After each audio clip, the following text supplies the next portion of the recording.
नमस्कार साथियों। राजस्थान के एकीकरण के संबंध में हम बातचीत कर रहे थे और दो कक्षाएं हमने इस संबंध में ली है। जो हमारी पहली कक्षा थी उसमें हमने देखा था कि जो राजस्थान की रियासतें हैं किस प्रकार से भारतीय संघ में अपने विलय की सहमति प्रकट कर रही है।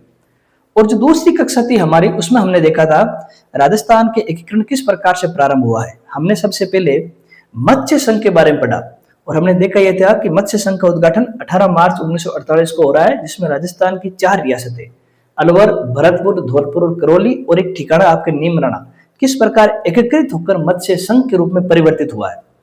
फिर हमने दूसरा चरण देखा था जो आपके 25 मार्च 1948 को विधिवत रूप से हमारे सामने आया और उसमें हमने देखा था कि राजस्थान की 9 रियासतें जिसमें आपके डूंगरपुर, बांसवाड़ा, प्रतापगढ़, बूंदी, कोटा, झालावाड़, टोंक, शाहपुरा और किशनगढ़, इनके साथ में एक आपके ठिकाना था कुशलगढ़, किस प्रकार से 10 क्षेत्र एक होकर राजस्थान संघ के रूप में हमारे सामने आया।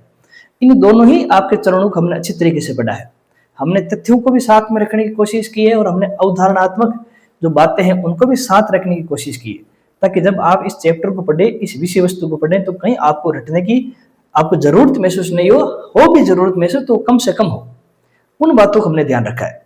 अब राजस्थान के एकीकरण का जो तीसरा चरण है जिसे हम सामान्यतः संयुक्त राजस्थान संघ के नाम से जानते हैं। अब आप ये नाम ही नहीं रटे कि संयुक्त राजस्थान संघ कैसे बना, हम इसके बारे में भी अभी जानेंगे कि आखिरकार ये नाम कैसे आया। जो राजस्थान के एकीकरण का जो दूसरा चरण था, थोड़ा सा आप उसे याद करें, जिसे हमने राजस्थान संघ नाम दिया है और इसमें 9 रियासत और एक ठिकाना था। अब उस 9 रियासतों में ही एक हमारी सबसे प्राचीन रियासत शामिल होगी जिसका नाम है मेवाड़। जैसे 9 रियासतों में एक रियासत और शामिल हुई है, तो जो अब 10 रियासतें हो चुकी है, उन 10 रियासतों को एकीकृत करने के बाद में जो नया नाम दिया गया है उस नए नाम का ही आपके नामकरण रखा गया है संयुक्त राजस्थान संघ। और इस संयुक्त राजस्थान संघ का जो विधिवत हम कह सकते उद्घाटन हुआ है वो 18 अप्रैल 1948 को हुआ है। अब विद्यार्थियों, और जो रियासत शामिल हुई है आपके वह थी आपके मेवाड़। जब आपके मेवाड़ रियासतें राजस्थान संघ में शामिल हुई है और राजस्थान संघ में जैसी शामिल हुई है तो फिर उसका नाम रख दिया गया है संयुक्त राजस्थान संघ। अब यहाँ पर यह जानने वाली बात है कि आखिरकार कैसे मेवाड़ रियासत जो हमारी प्राचीन रियासत है और जिसको भारतीय संघ में स्वतंत्र रहने की अनुमति थी, क्योंकि वो उस शर्त को पूरा कर रही थी 10 लाख से अधिक जनसंख्या और 1 करोड़ से अधिक आय, तो कैसे ये जो आपके स्वतंत्र रहने वाली जो इकाई है ये भारतीय संघ में राजस्थान की अन्य रियासतों के साथ आपके शामिल हो रही है, उन बातों को हम जानने का प्रयास करेंगे। सबसे पहले विद्यार्थियों, जो सरदार वल्लभ भाई पटेल थे उनका यह मानना था कि मेवाड़ रियासत को मजबूर नहीं किया जा सकता राजस्थान की अन्य रियासतों के साथ शामिल होने का, क्योंकि जब हमने राजस्थान के दूसरे चरण पढ़ा था तो हमने देखा था कि जो मेवाड़ रियासत के आसपास जितनी भी रियासतें हैं सब इकट्ठा होकर राजस्थान संघ बना चुकी है, लेकिन मेवाड़ को उसमें शामिल नहीं किया गया। उसके पीछे रीजन ये था कि मेवाड़ रियासत अपने स्वतंत्र होने की शर्तों को पूर्ण कर रही थी और भारत सरकार की जो अंतरिम सरकार है उसने एक प्रकार से वादा किया था कि जो भी 10 लाख की जनसंख्या और 1 करोड़ की आय की जो शर्त पूर्ण करती है तो उसे अन्य रियासतों के साथ शामिल नहीं किया जाएगा, वह स्वतंत्र रूप से भारतीय संघ में शामिल होगी। लेकिन पटेल ये भी चाहते थे कि हम अपनी ओर से आपकी कोई पहल नहीं करेंगे, अगर मेवाड़ की आम जनता अपनी ओर से पहल करे और भी आपकी मांग करे कि मेवाड़ को भी अन्य रियासतों के साथ शामिल कर दिया जाए, या फिर कुछ ऐसी परिस्थितियां बढ़ जाए कि मेवाड़ का राणा स्वयं आकर भारत सरकार से कहे कि हमें अन्य रियासतों के साथ शामिल कर दो, तो फिर भारत की अंतरिम सरकार मेवाड़ को भी राजस्थान की अन्य रियासतों के साथ शामिल कर लेगी। क्योंकि मेवाड़ की जो स्थिति है वो राजस्थान संघ के बिल्कुल नजदीक है, इसलिए मेवाड़ को राजस्थान संघ के साथ शामिल करना आपके जरूरी माना गया और वही बेहतर आपके लगा उस समय हमारी भारत सरकार को। अब विद्यार्थियों, जब प्रारंभ के अंदर जो भारत की अंतरिम सरकार है उन्होंने मेवाड़ के राणा को विलय के लिए एक प्रस्ताव दिया। अब क्योंकि ये प्रस्ताव भारत सरकार के ओर से आया हुआ है कि मेवाड़ को भी राजस्थान के अन्य रियासतों के साथ शामिल कर दिया जाए, तो उस प्रस्ताव को तुरंत ही जो मेवाड़ के राणा थे भोपाल सिंह, उन्होंने अस्वीकार कर दिया और भोपाल सिंह के जो प्रधानमंत्री थे उनका नाम था आपके रामामूर्ति। इन दोनों ने एक मत से एक स्वर में भारत सरकार के विलय के जो प्रस्ताव से अस्वीकार कर दिया और अस्वीकार करने के पीछे तर्क ये दिया गया कि वो स्वतंत्र रहने की शर्तों को पूरा करती है। मेवाड़ राजस्थान की सबसे प्राचीन रियासत है, उसकी अपनी एक प्रतिष्ठा है, उसका अपनी एक संस्कृति है, तो अपनी प्रतिष्ठा और अपनी संस्कृति को बचाए रखने का उसको पूरा अधिकार है और वैधानिक रूप से वो स्वतंत्र रहने की शर्त को भी पूरा कर रही है। तो उनका कोई इरादा नहीं है कि वो भारतीय संघ के अंदर राजस्थान की अन्य रियासतों के साथ मिले। जैसे ही आपके मेवाड़ के राणा और वहां के प्रधानमंत्री के द्वारा ये निर्णय लिया गया, इसकी हमें कुछ प्रतिक्रियाएं देखने को मिलती है। अब प्रतिक्रिया से तात्पर्य हो गया कि जैसे मेवाड़ के अंदर जो सदस्य संविधान सभा में गए थे उनका नाम था माणिकलाल वर्मा। हम सब जानते हैं जब संविधान सभा बनी थी तो जो आपके रियासतें हैं उनको भी अधिकार दिया गया था कि वो अपने निश्चित पद संविधान सभा के अंदर भेज सकते हैं, और मेवाड़ से जो संविधान सभा में गए हैं उनका नाम है माणिकलाल वर्मा। तो जो माणिकलाल वर्मा है उन्होंने इस चीज का विरोध किया। उनका मानना था कि 20 जो आपके लाख मेवाड़ी जनता है उनके भाग्य का फैसला आपके एक राणा नहीं कर सकता, एक प्रधानमंत्री नहीं कर सकता। राजस्थान के अन्य रियासतों के साथ जुड़ने या नहीं जुड़ने का निर्णय रामा मूर्ति और भोपाल सिंह नहीं ले सकते। यह निर्णय वहां की 20 लाख मेवाड़ी जनता लेगी। उनसे पूछा जाएगा कि आप राजस्थान के साथ या राजस्थान में अन्य रियासतों के साथ शामिल होना चाहते हो कि नहीं होना चाहते हो। इसके साथ में दूसरी प्रतिक्रिया वहां की प्रजामंडल के द्वारा दी गई थी। जो मेवाड़ प्रजामंडल है उन्होंने अपनी प्रजामंडल पत्रिका के अंदर महाराणा और वहां के जो प्रधानमंत्री रामा मूर्ति उनकी इस नीति का विरोध किया, और आपके प्रजामंडल ने ये आम जन के अंदर इस बात को फैलाया कि अगर मेवाड़ अन्य रियासतों के साथ आपके भारत में शामिल नहीं होगा तो मेवाड़ एक अकेला क्षेत्र पड़ जाएगा। उसका ना तो आपके आर्थिक विकास हो पाएगा ना तकनीकी विकास हो पाएगा। यहाँ की जनता अन्य राज्यों के मुकाबले पिछड़ जाएगी। तो ये आधुनिक आपके समय की मांग है कि मेवाड़ रियासत को अन्य रियासतों के साथ जोड़ दिया जाए और जोड़ने के पश्चात इसको फिर भारत में शामिल किया जाए। ये बात आपके वहां की जो प्रजामंडल की जो आपके कह सकते हैं व्यक्तित्व है उन्होंने उठाई, और इसी बात की मांग आपके एक प्रकार से हम कह सकते हैं माणिकलाल वर्मा ने भी उठाई। तो हम देख सकते हैं कि जब आपके राजस्थान का निर्माण हो रहा है तो मेवाड़ एक आपके उथल पुथल के दौर से आपके गुजर रहा है। इसी उथल पुथल के दौर में एक काम और हो गया कि जब आपके मेवाड़ राजस्थान में मिल रहा था आपके एक स्वतंत्र इकाई के रूप में, तो जाहिर सी बात है मेवाड़ के अंदर भी एक लोकप्रिय आपकी सरकार गठन करना अनिवार्य था। अब वो लोकप्रिय सरकार का गठन कैसे होगा, तो इस संबंध में जो मेवाड़ के राणा थे उन्होंने एक निर्णय लिया। मेवाड़ के राणा ने निर्णय लिया कि जो दीवान का पद है उस पर जो नियुक्ति है वो स्वयं राणा करेगा। दूसरी ये बात है कि जो मंत्रिमंडल नया बनेगा उस मंत्रिमंडल में 4 जो सदस्य होंगे वे सदस्य आपके प्रजामंडल से लिए जाएंगे, और इसके बाद में एक निर्दलीय उम्मीदवार भी होगा, और ये जो निर्दलीय उम्मीदवार है इसकी नियुक्ति भी राणा करेगा। तो प्रजामंडल ने एक बार तो बात स्वीकार कर ली कि जो नया मंत्रिमंडल बन रहा है मेवाड़ के अंदर, जिसमें दीवान की नियुक्ति करने का अधिकार राणा को होगा, और प्रजामंडल को साथ लेने के लिए प्रजामंडल के 4 लोगों को इस मंत्रिमंडल में शामिल कर लिया जाएगा, और एक निर्दलीय उम्मीदवार की नियुक्ति करने का अधिकार भी राणा को दिया जाएगा। यहां तक तो बात ठीक थी, लेकिन राणा ने क्या किया, जो निर्दलीय उम्मीदवार है उसके रूप में मोहन सिंह मेहता को चुन लिया। अब ये जो मोहन सिंह मेहता है जो वहां के आपके मेवाड़ के दीवान वित्त मंत्री भी थे, और इनकी जो आपके हम कह सकते हैं कि जो गतिविधियां हैं 1942 के भारत छोड़ो आंदोलन के बाद से संदिग्ध थी। ये लोकतांत्रिक मूल्य के समर्थक नहीं थे, ये राजतांत्रिक मूल्य के समर्थक थे। मेवाड़ की आम जनता इसे पसंद नहीं करती थी।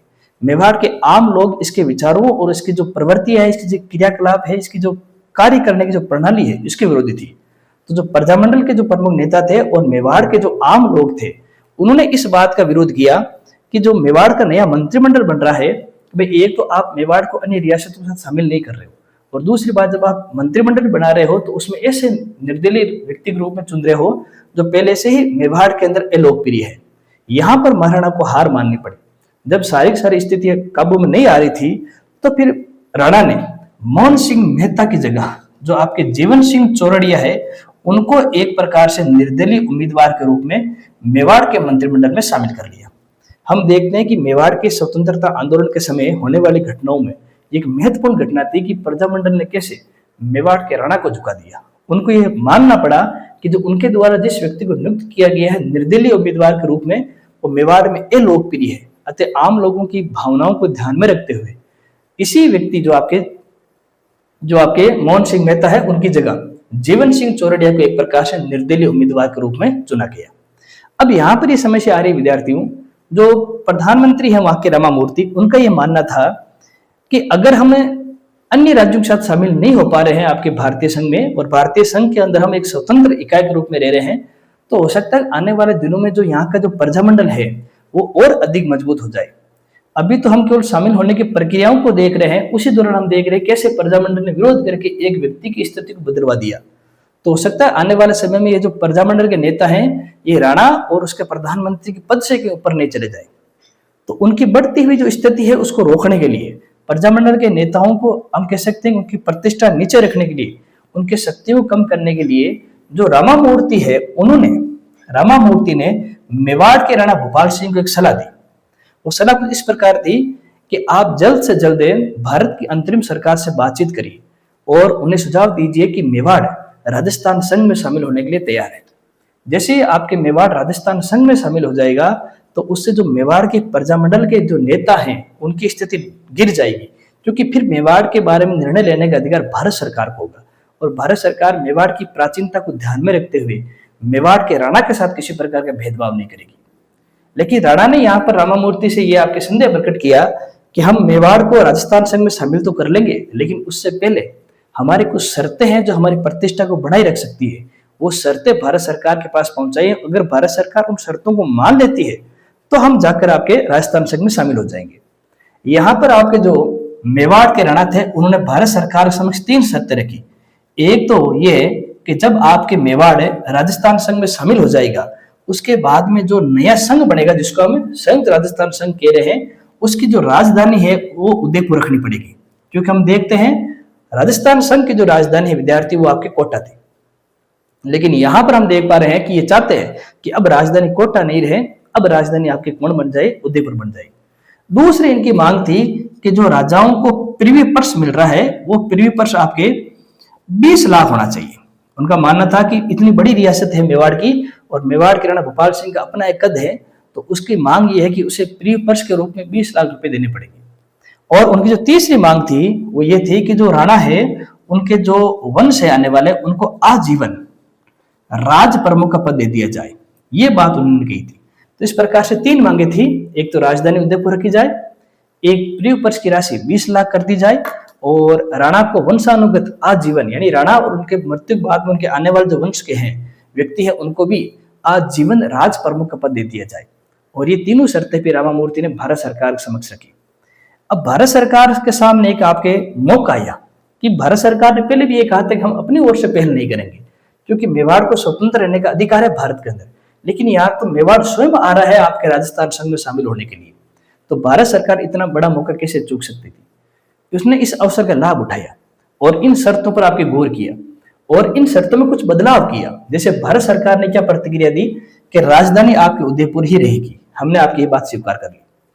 दूसरा जो प्रिवी पर्स है वो 20 लाख नहीं देंगे, क्योंकि उस समय ये माना गया था कि 10 लाख से अधिक किसी भी राजा को प्रिवी पर्स यानी राज भत्ता आपके नहीं दिया जाएगा। एक प्रकार की पेंशन है ये नहीं दी जाएगी। लेकिन क्योंकि मेवाड़ शामिल हो रहा है और मेवाड़ शामिल होने का फायदा ये है जो बाकी बच गई रियासतें हैं बड़ी, जो आपके बीकानेर है, जोधपुर है, जयपुर है, वो अपना भी फिर राजस्थान में शामिल हो जाएगी। तो ऐसे मौकों को फिर भारत सरकार जाने नहीं देना चाहती थी। तो बीच का तोड़ ये निकाला गया कि राणा को 10 लाख तो प्रिवी पर्स दिया जाएगा, इसके साथ में 5 लाख रुपए उनको धार्मिक कार्य के लिए आपके दिया जाएगा और इसके साथ में 5 लाख रुपए उनको राज भत्ता और दिया जाएगा, क्योंकि वो राज प्रमुख बन रहे हैं तो उनको जो दैनिक खर्च है उस खर्च के लिए उनको 5 लाख रुपए अतिरिक्त दिए जाएंगे। तो 10 लाख तो प्रिवी पर्स हो गए, 5 लाख रुपए उनको धार्मिक कार्य में दिए गए और 5 लाख रुपए उन्हें जो राज प्रमुख पद के जो कर्तव्य है, जो दायित्व है, उनको निभाने के लिए दे दिए। तो इस प्रकार से एक प्रत्यक्ष रूप से उनको 20 लाख का प्रिवी पर्स यानी पेंशन दी गई। फिर आ जाओ आजीवन वंश का, तो भारत सरकार ने कहा कि उनको वंशानुगत आजीवन का पद तो हम नहीं दे सकते राज प्रमुख का, लेकिन महाराणा को स्वयं आजीवन राज प्रमुख बना सकते हैं। लेकिन उनके आने वाले जो अगली पीढ़ी है उनको राज प्रमुख पद नहीं दिया जाएगा। लेकिन हम इतना जरूर स्पष्ट करना चाहते हैं कि मेवाड़ का राणा जब तक जीवित रहेगा तब तक वो आपके संयुक्त राजस्थान संघ का राज प्रमुख आपके बना रहेगा। और राणा ने भी ये देखा कि हमारी अधिकांश बातें चाहे वो प्रत्यक्ष या अप्रत्यक्ष जो भी हो मान ली गई है, तब जाकर आपके राणा ने एक प्रकार से सहमति प्रकट कर दी है कि वह भी आपके राजस्थान संघ में आपके शामिल हो सकता है। और इस प्रकार से फिर आपके मेवाड़ के विलयकरण की आपकी प्रक्रिया शुरू हुई है। लेकिन विद्यार्थियों, जैसे ही आपके जितनी भी घटनाएं चल रही थी और निरंतर मेवाड़ आपके राजस्थान आपके संघ में शामिल होने के आगे बढ़ रहा था, इसी समय अप्रैल 1948 में एक हिंसक घटना होती है। अप्रैल 1948 के अंदर क्या हुआ कि आपके जो उदयपुर है उस उदयपुर के अंदर शांतिलाल और आनंदीलाल ये 2 विद्यार्थी है और 5 अप्रैल 1948 को तिरंगे झंडे के उपयोग के प्रश्न पर इन्होंने आपके आंदोलन किया। उस आंदोलन के दौरान जो पुलिस द्वारा लाठीचार्ज की गई उसमें आनंदी लाल और आपके ये शांतिलाल दोनों आपके शहीद हो गए। तो एक तो पहले से ही आपके मेवाड़ में उथल चल रही है, और एक 5 अप्रैल 1948 को जो ये आपके एक तो शांतिलाल और दूसरे हैं आपके आनंदी लाल, ये दोनों ही आपके शहीद हो चुके हैं। तो ऐसी घटनाओं से मेवाड़ का महाराणा चिंतित था और उसने फिर विलयकरण की प्रक्रिया को तेज करने का प्रयास किया। और अब आपके 11 अप्रैल 1948 को, ये तारीख आप याद रखें, 5 अप्रैल की घटना के बाद में जो 11 अप्रैल 1948 है, इस दिन आपके जो महाराणा है उस महाराणा ने राजस्थान जो विलय है उसकी जो आपके औपचारिकता है उस पर अपने हस्ताक्षर कर दिए। तो मेवाड़ राणा ने भोपाल सिंह है उस समय, और उन्होंने जो आपके राजस्थान संघ में विलय पर अपनी जो आधिकारिक हम कह सकते हैं जो औपचारिक स्वीकृति है, जो लिखित स्वीकृति है, वो आपके 11 अप्रैल 1948 स्वीकृति। अब क्योंकि मेवाड़ इतनी बड़ी रियासत है और इतनी बड़ी रियासत आपके राजस्थान संघ में शामिल हो रही है, तो जाहिर सी बात है कि उस समय की जो राष्ट्रीय स्तर का सबसे बड़ा नेता है वही इस संघ का उद्घाटन करने के लिए आएगा। और उस समय हमारे भारतवर्ष की अगर बात करें तो सबसे बड़े राष्ट्रीय स्तर के नेता थे, वे थे हमारे पंडित जवाहरलाल नेहरू। तो पंडित जवाहरलाल नेहरू स्वयं आए और फिर उन्होंने आपके ये 18 अप्रैल 1948 को संयुक्त राजस्थान संघ का आपके गठन किया। हमने देखा था कि जो आपके मत्स्य संघ है उसका उद्घाटन नरहरि गाडगिल ने किया।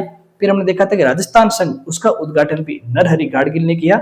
अब जो कि मेवाड़ जैसी प्राचीन रियासत भारत में शामिल हो रही है, तो राष्ट्र एक बड़े स्तर के नेता को आना जरूरी था। तो स्वयं पंडित जवाहरलाल नेहरू आए और उन्होंने फिर आपके 18 अप्रैल 1948 को संयुक्त राजस्थान संघ का गठन किया।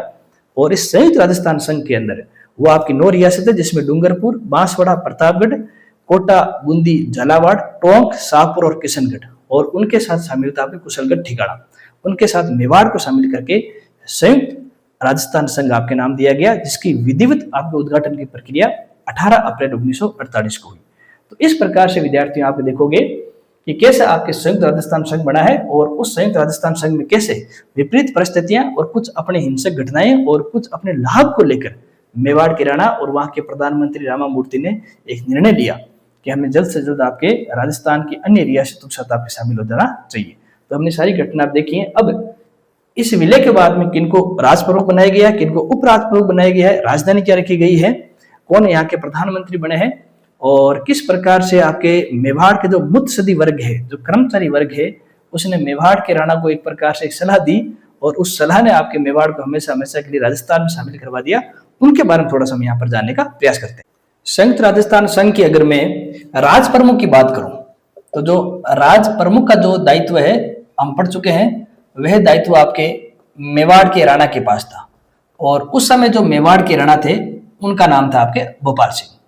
लेकिन विद्यार्थियों, जैसे ही मेवाड़ के राणा भोपाल सिंह को राज प्रमुख का पद दिया गया, तो जो उससे पहले जो राजस्थान संघ था जहां पर राज प्रमुख का पद कोटा के शासक भीम सिंह के पास था, तो उन्होंने फिर अपनी प्रतिष्ठा को लेकर प्रश्न उठाए कि भाई अगर आपने जो राज प्रमुख का पद आपके भोपाल सिंह को दे दिया है, तो हमारे पास कौन सा दायित्व बाकी रहेगा, कोटा की प्रतिष्ठा, उसकी संस्कृति का क्या होगा।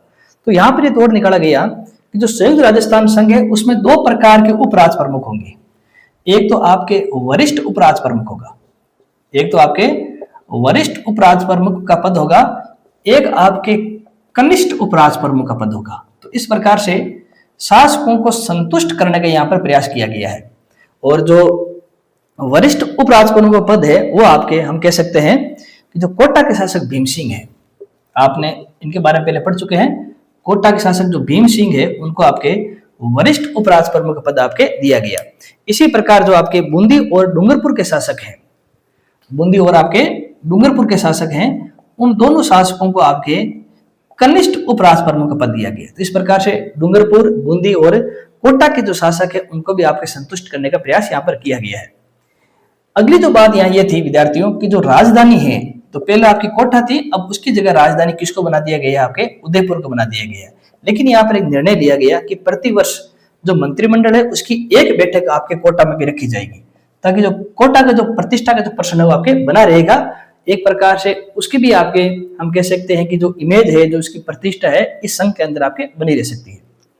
अब आइए विद्यार्थियों अगली बात कि इस संगठन का ये बात आप क्या कर सकते हैं, इस संयुक्त राजस्थान संघ का जो प्रधानमंत्री है उसका दायित्व किसे दिया जाए।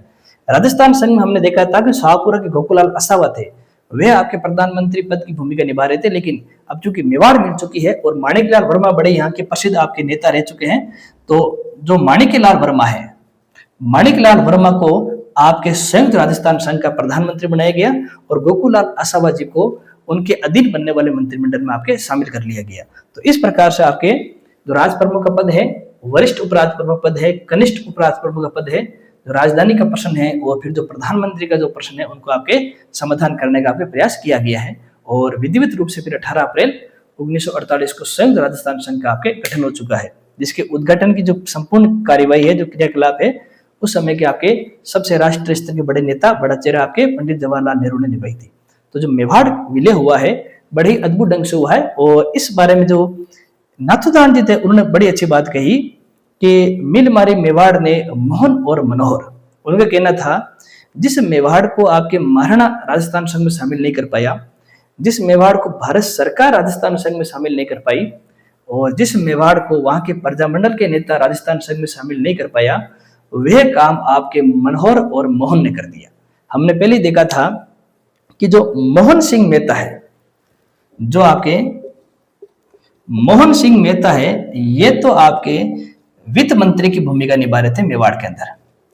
और जो मनोहर सिंह है, वह मनोहर सिंह आपके इसके अंदर जो आपके मेवाड़ रियासत है, उस मेवाड़ रियासत के अंतर्गत आपके गृह मंत्री की भूमिका निभा रहे थे। तो आप देखेंगे विद्यार्थियों, इसके अलावा एक और नाम है रामामूर्ति। और ये जो रामामूर्ति जी हैं, ये वहां के प्रधानमंत्री की भूमिका निभा रहे थे पहले। तो इस प्रकार से जो तीन व्यक्तित्व हैं, मोहन सिंह, मनोहर सिंह और फिर आपके रामामूर्ति, इन तीनों को हम मुत्सद्दी वर्ग में शामिल कर सकते हैं। मुत्सद्दी वर्ग यानी ऐसा कर्मचारी वर्ग जिनकी राजधानी के, जिनकी आपकी रियासतों के अंदर एक पहुंच हो, एक पेट हो, जो आपके हम कह सकते हैं एलिट ग्रुप के आपके अधिकारी माने जाते हैं, उनको मुत्सद्दी वर्ग कहा गया था, जो राजा को सलाह देने का काम करते थे। तो जो काम और कोई नहीं कर पाया, वह काम आपके मोहन सिंह और मनोहर सिंह ने कर दिया, क्योंकि इन्होंने, मोहन सिंह मेहता और मनोहर सिंह जो बेदला है, उन्होंने ही महाराणा को रामामूर्ति के माध्यम से ये सलाह दिलवाई कि आप अगर प्रजामंडल आंदोलन को शांत करना चाहते हैं, प्रजामंडल के नेताओं को अगर आप ऊपर नहीं उठना देखना चाहते हैं, तो सबसे अच्छा तरीका यही होगा कि अपने आप को राजस्थान संघ में शामिल कर लो। जैसे ही हम राजस्थान संघ में शामिल हो जाएंगे तो फिर हमारे सारे के सारे निर्णय अंतरिम सरकार लेगी, फिर प्रजामंडल के हाथ में कोई कुछ नहीं रहेगा, उनकी शक्ति अपने आप ही क्षीण हो जाएगी। तो जो काम आपके अन्य लोग नहीं कर पाए, वो मोहन और मनोहर ने कर दिया। इसलिए नाथूदान जी ने कहा था कि मिल मारी मेवाड़ ने मोहन और मनोहर। तो ये भी आप देखेंगे कि एक ऐसी रियासत जिसको राजस्थान संघ में शामिल करने के लिए सभी भरसक प्रयास कर रहे थे, लेकिन आखिरकार जो मुत्सद्दी वर्ग है उसके द्वारा दी गई सलाह, हालांकि वो सलाह अपने स्वार्थ के लिए दी गई थी, लेकिन फिर भी उस सलाह ने एक हमारे राजस्थान सबसे प्राचीन रियासत को राजस्थान संघ में शामिल करने में सबसे महत्वपूर्ण भूमिका निभा दी।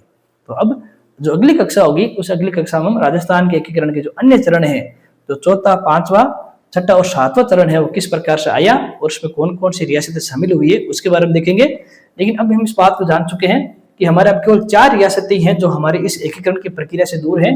वो 4 रियासतें में से 3 तो रियासतें हैं जो स्वतंत्र रह सकती हैं, जोधपुर, एक है आपके बीकानेर, और उसके बाद में एक है आपके जयपुर, और इनके बाद में जो रियासत है वह है आपके जैसलमेर, और जो 5वीं रियासत अभी भी स्वतंत्र रह रही है वह है आपके सिरोही।